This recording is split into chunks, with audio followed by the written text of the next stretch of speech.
Le son peut-il vraiment nous tuer?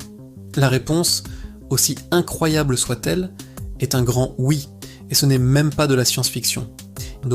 Oubliez tout ce que vous pensez savoir sur le bruit. Ce dont on va parler aujourd'hui, ce n'est pas juste une nuisance sonore, c'est une véritable arme. On parle d'une pression mécanique si intense qu'elle peut littéralement faire exploser vos organes. Alors, quel est ce seuil mortel?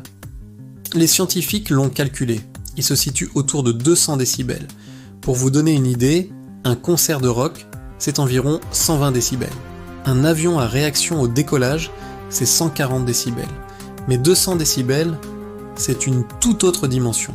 C'est l'équivalent sonore du décollage d'une fusée Saturne V si vous étiez à seulement 100 mètres. À ce niveau, l'onde sonore n'est plus une simple vibration dans l'air. Elle se transforme en une onde de choc physique, une véritable vague de pression qui déferle. Et quand cette onde de choc vous frappe, les conséquences sont immédiates et dévastatrices. Vos tympans sont la première chose à céder. Ils se perforent instantanément, mais le pire est à venir. Cette pression traverse votre corps et s'attaque à vos organes les plus fragiles, en particulier vos poumons. L'air qu'ils contiennent est violemment compressé, provoquant une rupture massive des tissus. C'est ce qu'on appelle un barotraumatisme. Vos poumons explosent littéralement de l'intérieur. C'est une mort quasi instantanée et incroyablement violente. On voit souvent dans les films des explosions, où le héros s'en sort, avec juste un sifflement dans les oreilles.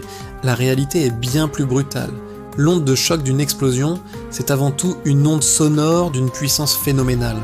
Elle peut causer des hémorragies internes, des embolies gazeuses, ou des bulles d'air entrent dans votre circulation sanguine et bloquent l'arrivée du sang au cerveau ou au cœur. Le son n'est donc pas juste quelque chose qu'on entend avec nos oreilles, c'est une force physique qui interagit avec tout notre corps.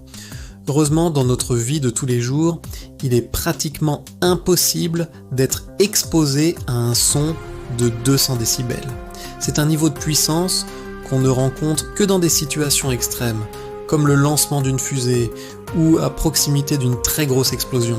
Mais ça nous rappelle une chose essentielle, le son est une énergie puissante. Alors la prochaine fois que vous montrez le volume de votre casque, souvenez-vous que le son a une puissance bien réelle. Voilà, j'espère que cette petite plongée dans la physique du son vous a intéressé. C'est fascinant de voir comment quelque chose d'aussi immatériel que le son peut avoir un impact aussi concret et destructeur. Si vous avez aimé cette vidéo et que vous voulez découvrir d'autres faits scientifiques surprenants, n'hésitez pas à vous abonner et à activer la cloche pour ne rien manquer.